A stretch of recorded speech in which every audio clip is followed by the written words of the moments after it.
वंदे मातरम खबर उत्तराखंड देख रहे हैं आप। मैं हूं आपके साथ काजल ठाकुर। उत्तराखंड के हल्द्वानी में आज बीजेपी की प्रदेश कार्य समिति की बैठक का आयोजन किया गया। इस कार्यक्रम में सीएम पुष्कर सिंह धामी ने भी हिस्सा लिया। बैठक में पूर्व केंद्रीय मंत्री रमेश पोखरियाल निशंक और पूर्व सीएम विजय बहुगुणा समेत प्रदेश बीजेपी के बड़े नेताओं ने भी शिरकत की। प्रदेश के सभी कैबिनेट मंत्री इस बैठक में शामिल हुए और सीएम धामी ने बैठक को संबोधित किया।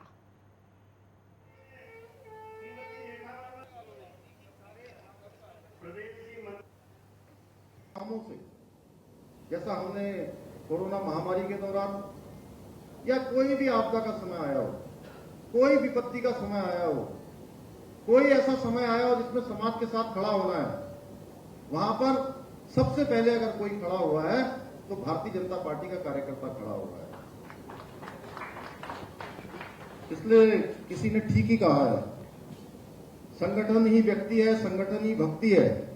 संगठित हर काम में एक अद्भुत शक्ति है। जब इरादे नेक हों, ध्येय सबके एक हों, लक्ष्य धारण कर आगे बढ़े, मन में हो बस यही आशा है। आज यहां से इस भव्य जो हमारा आज का ये संगठनात्मक कार्यक्रम हुआ है, हम सबको इसको लेकर आगे बढ़ना है। बहुत सारी बातें हम सब लोगों को हमारे नेताओं के द्वारा, हमारे पदाधिकारियों के द्वारा यहां से बताई गई है। हमें इसी प्रण को लेकर आगे बढ़ना है कि जन जन की आकांक्षाओं को पूर्ण करते हुए हमें उत्तराखंड को हिंदुस्तान का श्रेष्ठ राज्य बनाना है।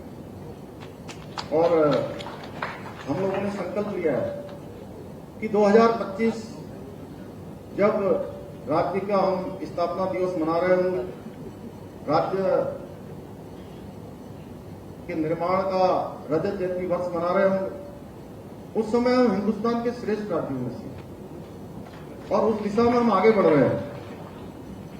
उस दिशा में हम एक एक कदम आगे बढ़ा रहे हैं। धीरे धीरे कुछ व्यवस्थाओं को हम ठीक करने का काम कर रहे हैं। उत्तराखंड की देवतुल्य जनता ने हमें आशीर्वाद और दायित्व जो भी हमने दिया है, उसे हम, जो हमारा विकल्प रहित संकल्प है, उस विकल्प रहित संकल्प के साथ आगे बढ़ना है। क्योंकि मैं विकल्प रहित संकल्प इसलिए कह रहा हूं कि संकल्प में अगर कोई विकल्प आ गया, जब संकल्प में कोई विकल्प आ जाता है तो हमारा संकल्प टूट जाता है। हल्द्वानी में बीजेपी की कार्य समिति की बैठक का आयोजन किया गया। इस बैठक में इस बात पर चर्चा हो रही है कि आगे संगठन किस तरह से विस्तार करेगा। और वहीं कांग्रेस ने भाजपा की इस बैठक पर सवाल खड़े कर दिए। कांग्रेस के प्रदेश महामंत्री मथुरा दत्त जोशी ने कहा कि एक ओर सरकार को प्रदेश ने पूर्ण बहुमत दिया है, दूसरी ओर भाजपा सिर्फ आने वाले चुनाव की तैयारी करती रहती है।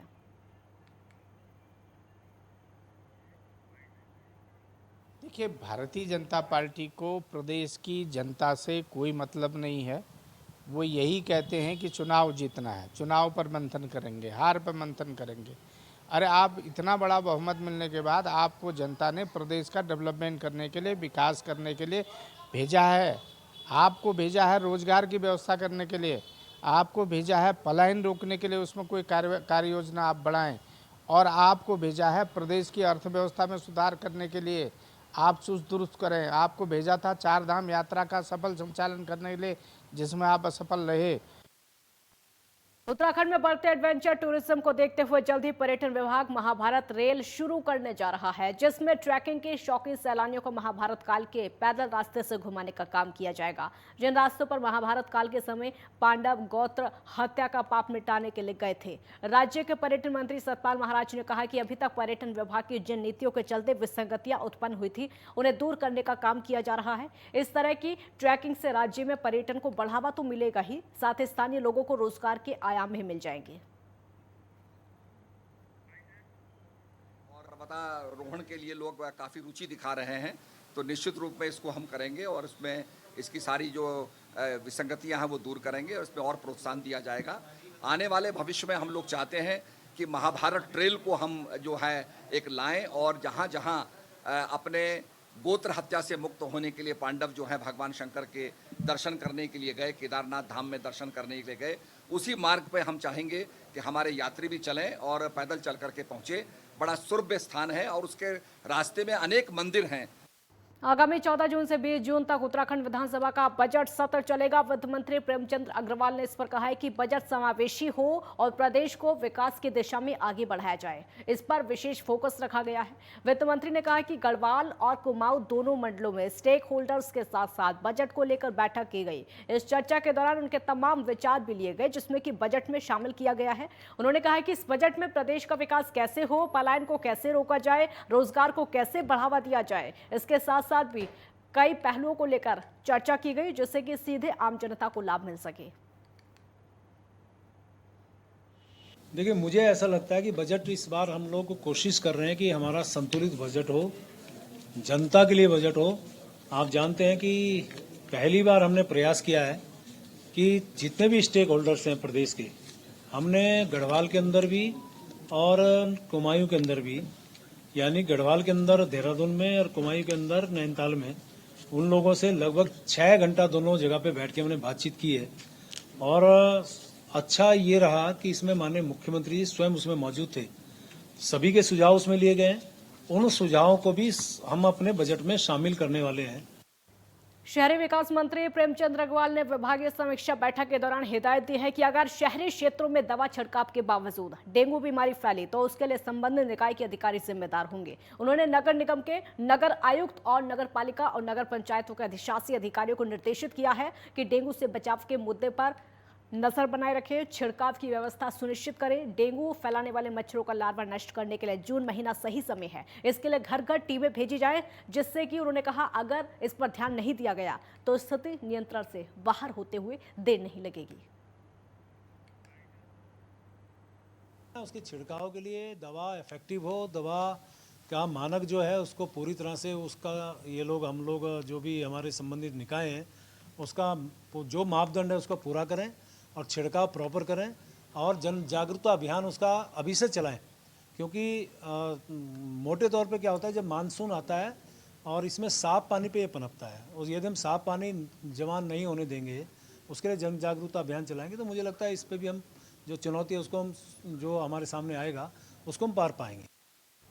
परिवहन मंत्री चंदन राम दास ने परिवहन विभाग और परिवहन निगम की समीक्षा बैठक की। इस दौरान परिवहन विभाग के अधिकारियों ने मंत्री को अवगत कराया है कि पिछले साल के इस साल भी परिवहन विभाग की आय बढ़ी है। और वहीं परिवहन मंत्री ने अधिकारियों को निर्देश दिया है कि जिन पैसेंजर्स को हम टैक्स वसूल कर रहे हैं, ऐसे में हमें वाहन स्वामियों को भी सुविधाएं देनी होंगी। साथ ही अगर सभी जगह पर ऑनलाइन व्यवस्था शुरू की गई है तो ऐसे में धनाली प्रथा भी खत्म करनी होगी।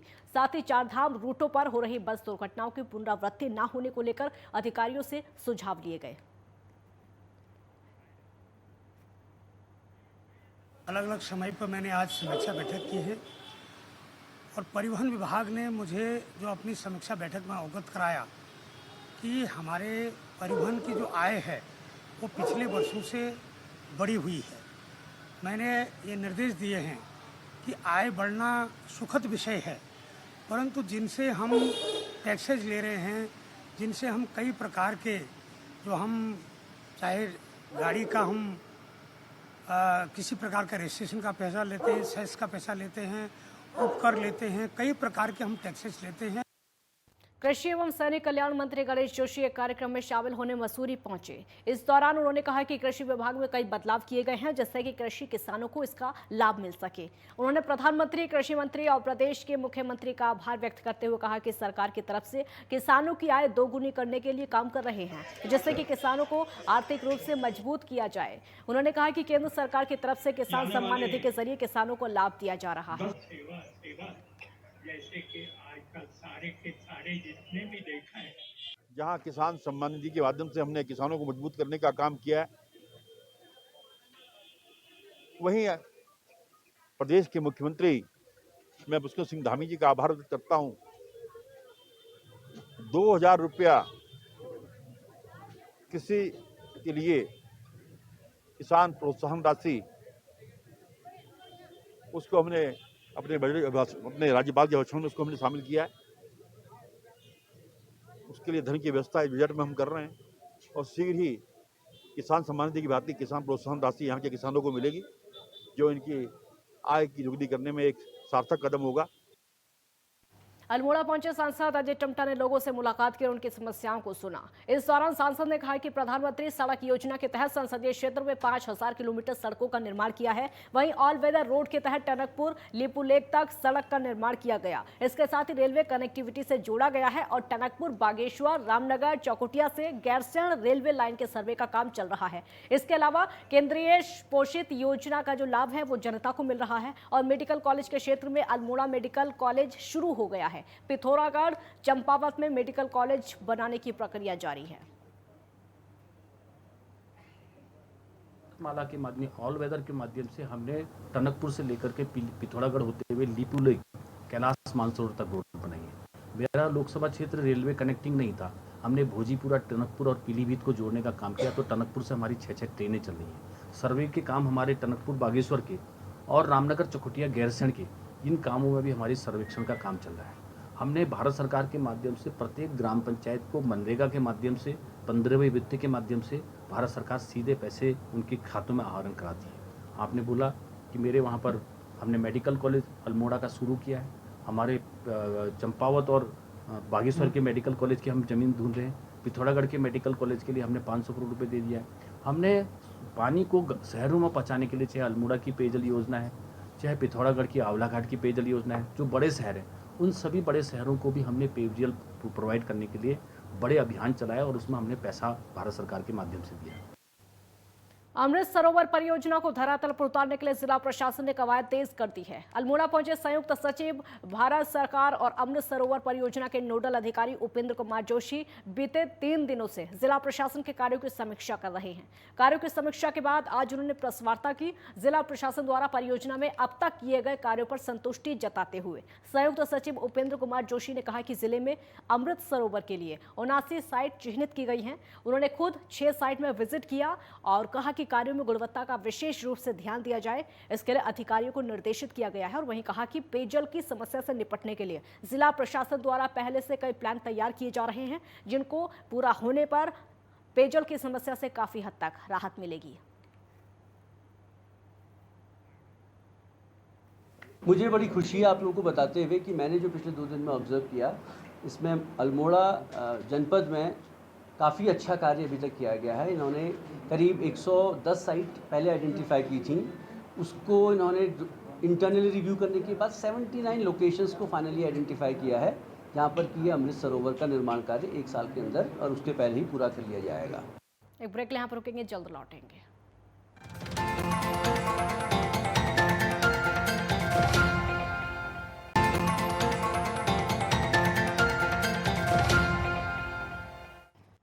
ब्रेक के बाद एक बार फिर स्वागत है आपका। उत्तराखंड वैसे तो पर्यटन के हिसाब से गर्मियों में घूमने के लिए ठंडा इलाका माना जाता है, लेकिन आजकल हालात बद से बदतर हैं। जहां एक और पेड़ों के कटान के बाद कंक्रीट के जंगल बन गए हैं, इससे अब मौसम ने भी अपना कहर बरपाना शुरू कर दिया है। कभी एक वक्त में देहरादून के अंदर मौसम हमेशा समानांतर रहता था, लेकिन आज तापमान दिन के समय में 41 डिग्री तक पहुंच रहा है। वहीं मौसम विभाग की अगर बात करें तो उन्होंने भी उत्तराखंड के लिए येलो अलर्ट जारी कर दिया है।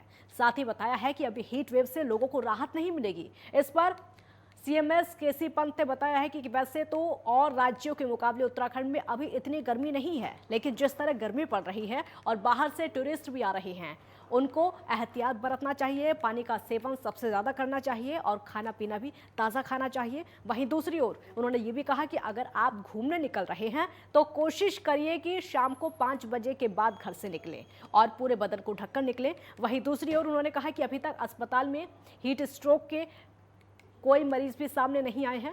हालांकि एहतियात के तौर पर हम लोगों ने अस्पताल में सारे इंतजाम और दवाइयां रखी हुई हैं। हम किसी भी स्थिति में निपटने के लिए तैयार हैं। चीज़ यह है कि अननेसेसरली अपने अगर कोई काम नहीं है तो घूमने के लिहाज से इस वक्त मौसम ठीक नहीं है, तो दिन के दोपहरी में ख़ास तौर पे 10 बजे के बाद से लेके शाम के 4-5 बजे तक अननेसेसरली ना निकलें। जहाँ तक हो सके घर के अंदर ही रहें। विशेष रूप से वो लोग जो बच्चे हैं या जो बुज़ुर्ग लोग हैं जो कोमॉर्बिडिटी से बीमार हैं, उनको अपना विशेष ख्याल रखना चाहिए। और यहाँ के लिहाज से तो ये अनयूजुअल प्रेजेंटेशन है, लेकिन जो बाहर से यहाँ आते हैं उनको तब भी ये मौसम यहाँ का बेहतर लगता है। जून का महीना है और उत्तराखंड में लगातार जो गर्मी है वो बढ़ती चली जा रही है। हमारे साथ उत्तराखंड के मौसम विभाग के निदेशक विक्रम सिंह जी मौजूद हैं, उनसे बातचीत करते हैं। सर, लगातार देखा जाए तो जून के पहले सप्ताह में जिस तरीके से देहरादून में जो गर्मी बढ़ी है, आज अगर हम देखें कहीं ना कहीं 41 का जो सेल्सियस तापमान है वो पार होता हुआ नजर आ रहा है। लोगों को काफी परेशानियां हो रही है। कब तक इस तरह की तापमान कहीं ना कहीं देखने को मिलेगा? बिल्कुल, जो हमारा प्रथम सप्ताह रहा है इसका, जो जून का जो है, तो इसमें लगातार जो बारिश है वो हमको नहीं मिली है बिल्कुल भी, और जो टेम्परेचर वो लगातार बढ़ते गए हैं। और इस समय जो स्थिति ये है कि जो पहाड़ों में अगर बात करें, जो 2000 मीटर या उसके आसपास के जो क्षेत्र हैं, जिसमें कि आपका मसूरी है, चाहे टेहरी है, या इसी तरह नैनीताल है, मुक्तेश्वर है, या पौड़ी का जो लैंसडाउन वगैरह के जो एरियाज हैं, जो ये करीब जो 2000 मीटर या उसके आसपास के ये क्षेत्र सब हैं, तो यहाँ अगर तापमान आज बात करें तो करीब जो है 30 से लेकर 31 डिग्री के आसपास चल रहे हैं, और जबकि सामान्य तौर पे यहाँ पे 24 से 25 इस समय होने चाहिए। तो इसमें जो राहत है अभी आगे भी नहीं है, एक वीक और ये ऐसा करीब करीब चलने वाला है। जो रेन या थंडरस्टॉर्म एक्टिविटी हमको अच्छी मिलेगी, वो करीब 15 या उसके बाद ही जो है वो अच्छी एक्टिविटी मिलेगी, तब तापमान बिल्कुल कम हो जाएंगे।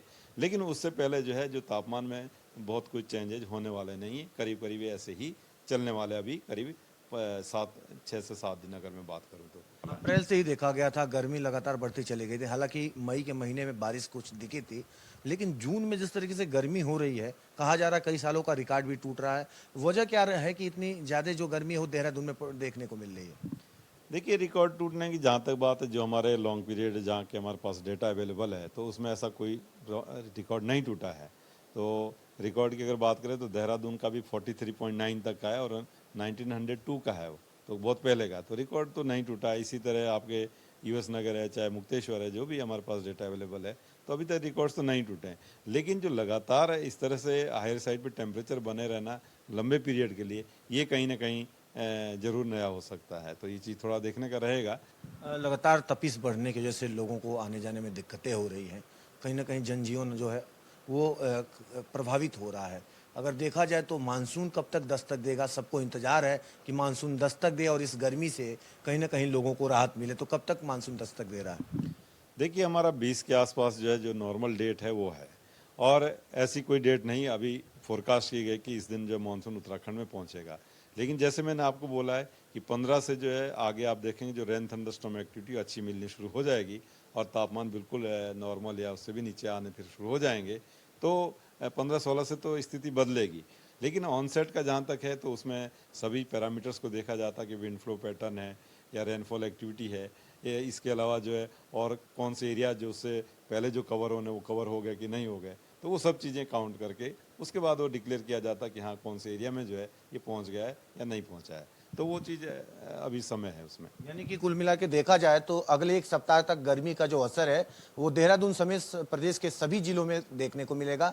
15 जून के बाद प्री मानसून का जो दस्तक है वो उसकी संभावना है, और ऐसे में तभी लोगों को जो राहत है वो गर्मी से मिलती हुई नजर आएगी। देहरादून से कैमरा पर्सन नरेंद्र पिमोली के साथ ज्ञानेंद्र तिवारी, नेटवर्क 10। धर्मनगरी हरिद्वार में गंगा दशहरा और निर्जला एकादशी का स्नान होना है। इसको लेकर प्रशासन ने पूरी तैयारियां कर ली हैं।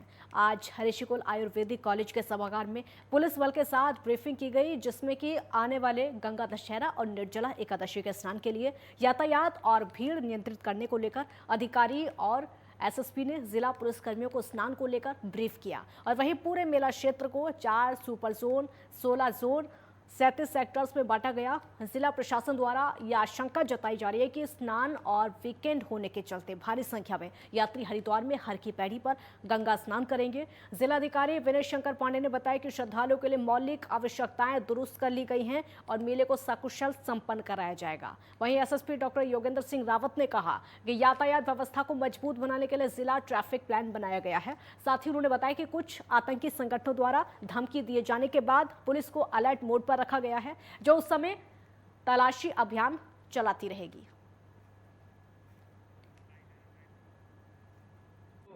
पता है कि गंगा दशहरा का स्नान पर्व कल प्रातः से प्रारंभ हो जाएगा और उसके नेक्स्ट डे निर्जला एकादशी का है, और फिर 2 दिन के सैटरडे संडे का जो वीकेंड होता है वो आ जाएगा। तो ये पूरा सप्ताह हमारे पुलिस और प्रशासन के लिए काफ़ी चैलेंजिंग है, लेकिन जैसा कि हम लोगों का पुराना अनुभव रहा है कि हम लोगों ने जितने भी बड़े स्नान पर्व पड़े उनको बहुत ही हमारे जितने भी अधीनस्थ हमारे अधिकारी कर्मचारी उन्होंने बड़ी मेहनत से और बहुत ही अच्छे ढंग से उसको संपन्न कराया है। आज उसी सिलसिले में हम लोगों ने एक यहाँ पर पुलिस और प्रशासन की संयुक्त ब्रीफिंग सेशन रखा था और बहुत ही बारीकियों से उनको समझाया गया है कि किन किन बिंदुओं पर हमें ध्यान देना है। ये जो आने वाला गंगा दशहरा का त्यौहार है, इसको लेके क्योंकि 4 दिन तक अब लगातार यहाँ पे कोई ना कोई त्यौहार रहेगा या वीकेंड रहेगा, तो पूरे क्षेत्र को हमने 4 जोन में 4 सुपर जोन में 16 जोन में और 37 सेक्टर्स में हमने डिवाइड किया है, जिसमें कि राजपत्रित अधिकारी और इंस्पेक्टर रैंक के अधिकारी लगाए गए हैं। इस समय करीब हमारे 500 से अधिक पुलिसकर्मी और 5 कंपनी पीएसी इस कार्य में लगाई गई हैं। जो हमारा डाइवर्जन का प्लान है वो पूरी तरह से तैयार है। जैसे ट्रैफिक बढ़ेगा हम डाइवर्जन को लागू कर देंगे। हरिद्वार के शिवालिक नगर में ज्वेलर्स शोरूम में घुसे बदमाशों ने लूट का प्रयास किया। इस दौरान भीड़ ने एक बदमाश को पकड़ लिया और जमकर धुनाई करने के बाद हाथ पांव बांध दिए। सूचना पर पुलिस पहुंच गई। पुलिस के मुताबिक शिवालिक नगर में अमर ज्वेलर्स शोरूम में दोपहर करीब 2 बजे 3 बदमाश तमंचा लेकर अंदर घुस आए, जबकि उनके कुछ साथी बाहर निगरानी करने लगे। शोरूम मालिक अमन को तमंचे के बल पर काबू करते हुए उन्होंने जेवर नकदी समेटना शुरू कर दिया। विरोध करने पर उन्होंने शोरूम मालिक के सिर पर तमंचे की बट से हमला कर दिया, जिससे वो घायल हो गया। शोर मचाने पर आसपास के लोग आ गए और बदमाश आनन फानन में जेवर नकदी छोड़कर भागने लगे। एक बदमाश को भीड़ ने पकड़ लिया और उसकी जमकर धुनाई की। पुलिस के आने तक स्थानीय व्यापारियों ने बदमाश के हाथ पांव बांध दिए थे और तमंचा भी कब्जे में ले लिया था। दिन दहाड़े घटना की सूचना मिलने पर पुलिस ने मौके पर पहुंचकर जांच शुरू की और एक टीम ने ज्वेलर्स शोरूम पहुंचकर घटना की जानकारी जुटाई। उसके बाद पूरे शहर में बदमाशों की तलाश की, लेकिन उनका कुछ भी पता नहीं चल पाया। पुलिस पकड़े गए बदमाशों से पूछताछ कर रही है।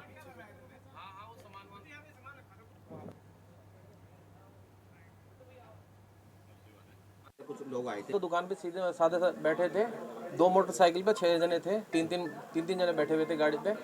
और उसके बाद उसमें से 3 जने एकदम गाड़ी के अंदर गाड़ी पे से उतर के दुकान में घुसे और तीनों पे कट्टे थे।